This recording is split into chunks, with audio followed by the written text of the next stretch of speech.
नमस्कार, आप देख रहे हैं वीयू न्यूज पावर्ड बाय विनय उजाला। आइए नजर डालते हैं 4 मई 2026 की प्रमुख खबरों पर। अमेरिका ईरान संबंधों में प्रोजेक्ट फ्रीडम की घोषणा, ट्रंप ने वार्ता को सकारात्मक बताया, तनाव के बीच कूटनीति जारी। अमेरिका ने मिडिल ईस्ट तनाव के बीच मित्र देशों के 8.6 अरब डॉलर के हथियार बेचने की मंजूरी दी। नेपाल ने लिपुलेख दर्रे से कैलाश मानसरोवर यात्रा मार्ग पर भारत और चीन के सामने औपचारिक आपत्ति दर्ज कराई। इजरायल ने रक्षा मजबूत करने के लिए अमेरिका से नए F-35 और F-15IA फाइटर जेट खरीदने का फैसला किया।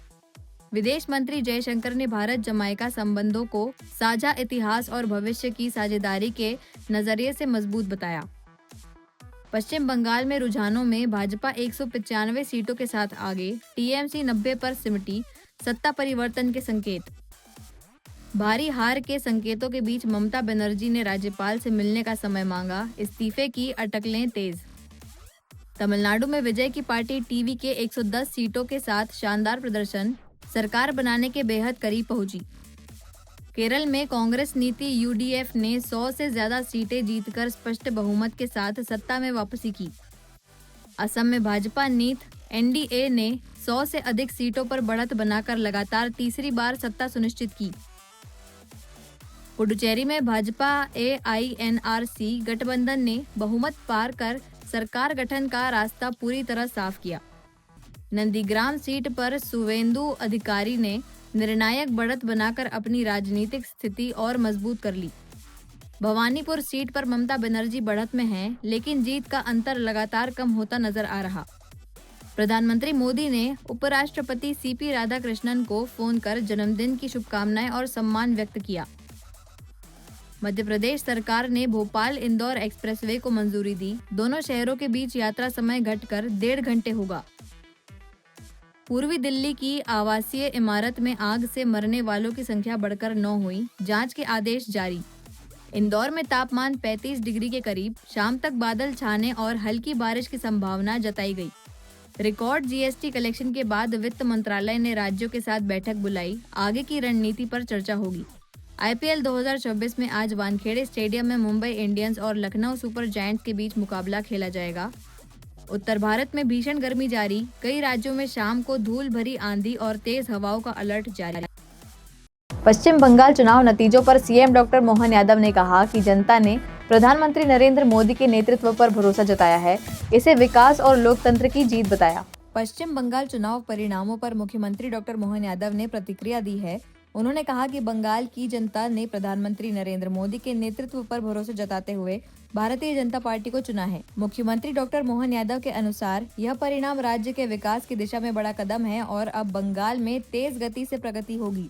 उन्होंने कहा कि जनता ने बदलाव के पक्ष में मतदान कर स्पष्ट संदेश दिया है।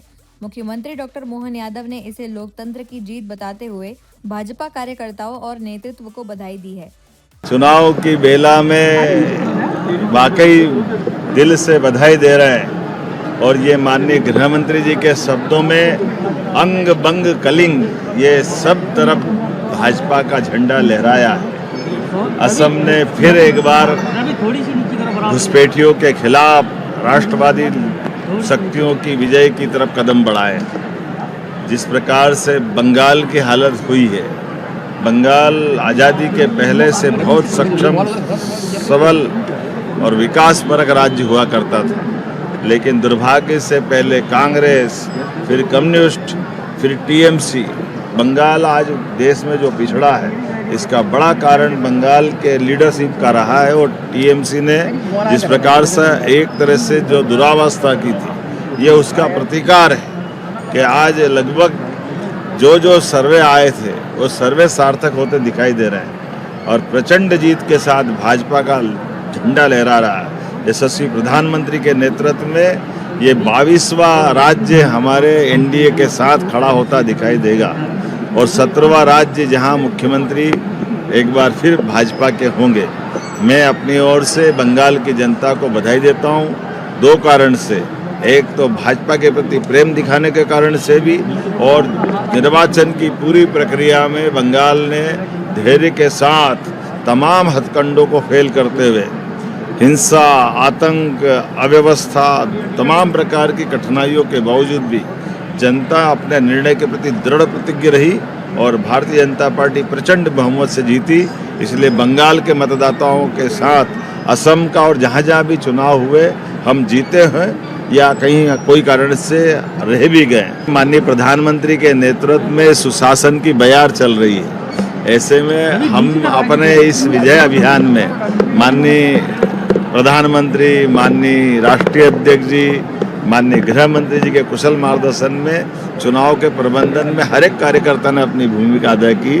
ऐसे में हम भी जहाँ गए वहाँ भी जीत मिली और जहाँ नहीं गए वहाँ भी बड़ी जीत मिली। ममता जब निर्ममता करेगी तो उसकी कीमत तो चुकाना पड़ेगी। उज्जैन महाकाल मंदिर में लड्डू प्रसाद की गुणवत्ता के लिए सख्त नियम लागू, लापरवाही पर 25 लाख तक जुर्माना तय।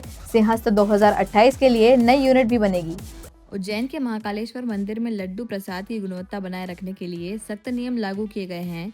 FSSAI से 5 स्टार रेटिंग प्राप्त कर प्रसाद में शुद्ध सामग्री का उपयोग अनिवार्य किया गया है। लापरवाही पाए जाने पर 25 लाख रुपए तक जुर्माना तय किया गया है, जबकि घटिया सामग्री पर 5 लाख और कम वजन पर 2 लाख का प्रावधान है। सिंहस्थ 2028 को देखते हुए आधुनिक मशीनों से नई प्रसाद यूनिट स्थापित की जा रही है। यह यूनिट त्रिवेणी क्षेत्र में बने अन्न क्षेत्र में संचालित होगी, जिससे प्रसाद निर्माण और वितरण और बेहतर हो सकेगा। इंदौर के लसूड़िया में पारिवारिक विवाद के चलते कारोबारी ने खुद को गोली मार ली। पुलिस ने मर्ग कायम कर मामले की जांच शुरू कर दी है। इंदौर के लसूड़िया थाना क्षेत्र से एक दर्दनाक मामला सामने आया है, जहां पारिवारिक विवाद के चलते एक कारोबारी ने खुद को गोली मारकर आत्महत्या कर ली। पुलिस के मुताबिक 62 वर्षीय सुधीर पाटनी हार्डवेयर व्यवसाय से जुड़े थे और अपनी पत्नी के साथ शांति निकेतन में रहते थे। उनके दोनों बच्चे अमेरिका में सेटल हैं। प्रारंभिक जांच में सामने आया कि पत्नी बच्चों के पास विदेश जाना चाहती थी, जबकि पाटनी इसके खिलाफ थे। इसी बात को लेकर लंबे समय से दोनों के बीच तनाव चल रहा था। रविवार देर रात करीब 11 से 12 बजे के बीच फिर विवाद हुआ, जिसके बाद मानसिक तनाव में आकर पाटनी ने अपने लाइसेंसी पिस्टल से खुद को गोली मार ली।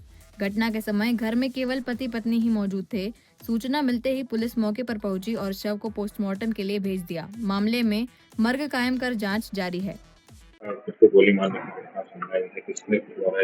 पुलिस थाना लसूड़िया के अंतर्गत शांति निकेतन में एक मामला आया, जहां पाटनी परिवार रहता था और सुधीर पाटनी बेसिकली ट्रांसपोर्ट नगर में एक व्यवसाय भी करते थे और उनके दोनों ही बच्चे जो यूएस में थे और दोनों पति पत्नी यहाँ निवास करते थे।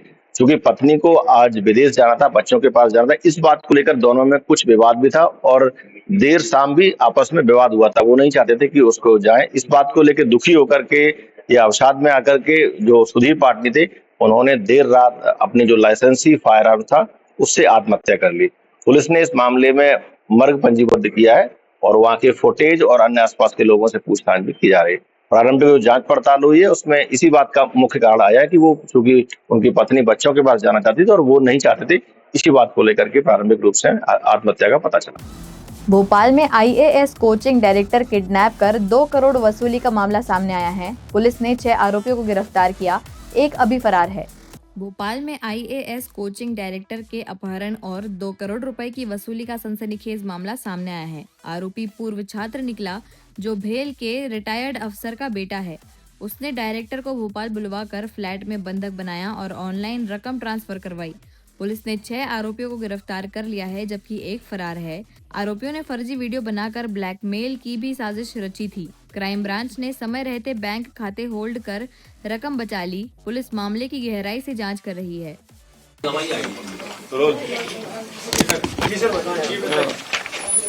ये जो घटना हुई है, इसका मेन मास्टरमाइंड प्रियांक है, जो पहले दिल्ली में ही इस कोचिंग सेंटर में काम करता था और पहले से ही इनको जानता था। इसने जो कोचिंग सेंटर की डायरेक्टर है और उनके पति और बाकी CA वगैरह, उनको बुलाया भोपाल में और ये लालच दिया कि हम आपका यहाँ बहुत बड़े सेमिनार करवाएंगे, काफ़ी लोगों से मिलवाएंगे, जिससे आपको काफ़ी स्टूडेंट मिलेंगे, यहाँ काफ़ी बड़ा सेंटर आप खोल सकते हैं। उस बहाने वो लोग आए। फिर इनको ये एक ऐसे घर में ले गए जो एक दिन पहले ही उन्होंने किराए पे लिया था।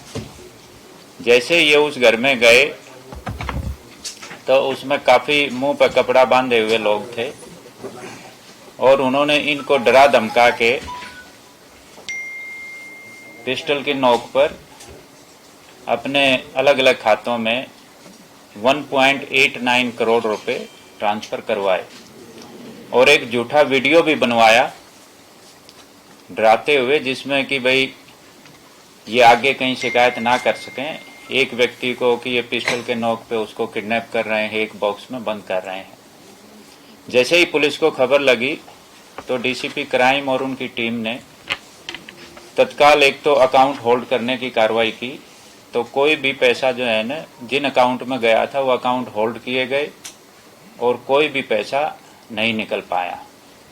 अब वो पैसे को पूरे के पूरे पैसे को वापस फरियादी को वापस करने की प्रोसेस जारी है। वो सारे पैसे उनको मिल जाएंगे और इसमें हमने मेन आरोपी को, जो बाद में एम्स में भर्ती हो गया था बहाना बना के, बाद में फिर उसको गिरफ्तार किया गया।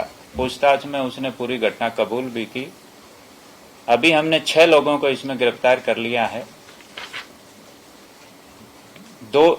एक संदेही के तौर पे है और एक फरार है जिसकी तलाश जारी है। क्या गिरोह बना के सर ये सब कुछ करते थे? जिस तरह आप बता रहे 6 आरोपी पकड़ा है, 2 फरार है। अभी जो हमने गिरफ्तार किए हैं उनके पुराने रिकॉर्ड अभी हम देख रहे हैं। अभी पुराने रिकॉर्ड तो हमें नहीं मिले हैं। इंदौर में ब्रिक्स कृषि बैठक होगी। केंद्रीय मंत्री शिवराज सिंह चौहान ने कहा कि इसमें वैश्विक कृषि मुद्दों पर चर्चा होगी और आधी दुनिया के देश शामिल होंगे। इस बार ब्रिक्स की अध्यक्षता भारत कर रहा है और प्रधानमंत्री नरेंद्र मोदी की अगुवाई में दिल्ली में मुख्य बैठक होगी। कृषि से जुड़े विचार विमर्श के लिए इंदौर का चयन किया गया है। केंद्रीय मंत्री शिवराज सिंह चौहान ने कहा कि मालवा की परंपरा के अनुसार मेहमानों का स्वागत किया जाएगा। उन्होंने बताया कि ब्रिक्स देशों में दुनिया की 42% कृषि भूमि और 68% किसान हैं, जबकि वैश्विक अनाज उत्पादन में इनकी हिस्सेदारी करीब 45% है। इस आयोजन के दौरान इंदौर में वैश्विक स्तर पर कृषि से जुड़े अहम मुद्दों पर चर्चा होगी। आज एक कार्यक्रम की तैयारी की बैठक मुख्यमंत्री जी के मार्गदर्शन में हम लोगों ने की है। आप जानते हैं कि ब्रिक्स की अध्यक्षता इस बार भारत को मिली है और ब्रिक्स में जो देश सम्मिलित है, जैसा मुख्यमंत्री जी बता रहे थे, आधी से ज्यादा आबादी दुनिया की इन देशों के अंतर्गत आती है। इसमें ब्राजील, भारत के साथ साथ ब्राजील, रूस, चीन, दक्षिण अफ्रीका, मिस्र, इथोपिया, ईरान, संयुक्त अरब अमीरात, इंडोनेशिया, सऊदी अरब और इनके साथ जो साझेदार देश है ब्रिक्स के, उनमें Belarus, Bolivia, Cuba, Kazakhstan, Malaysia, Nigeria, Thailand, Uganda, Uzbekistan और वियतनाम, ये 21 देश, इनकी जो कृषि समूह है वो बैठक इंदौर में संपन्न होने वाली है। कुल मिला के ब्रिक्स की अध्यक्षता भारत इस बार कर रहा, तो माननीय प्रधानमंत्री जी की अध्यक्षता में दिल्ली में ओवरऑल बैठक होगी। लेकिन कृषि के क्षेत्र में विचार करने के लिए मध्य प्रदेश की मां अहिल्या की इस पवित्र नगरी इंदौर का चयन हुआ है और ये मेरे लिए भी आनंद का विषय है। मुख्यमंत्री जी से जब चर्चा हुई तो उन्होंने कहा प्रसन्नता पूर्वक मध्य प्रदेश और विशेषकर इंदौर अगवानी भी करेगा और आतिथ्य मेजबानी भी करेगा। जैसा आतिथ्य और सत्कार हमारी मालवा की परंपरा है वो करेगा। इसमें दुनिया के लगभग 42% कृषि भूमि इन देशों में है। 68% किसान दुनिया के इन देशों में है, 68%, और पूरी दुनिया में अनाज उत्पादन में इन देशों का योगदान है 45%। तो कुल मिला के आधी दुनिया इंदौर में होगी। ये कार्यक्रम जो संपन्न होने वाला है। ऐसे ही खास खबरों के लिए बने रहिए हमारे साथ वीयू न्यूज़ पर, पावर्ड बाय विनय उजाला।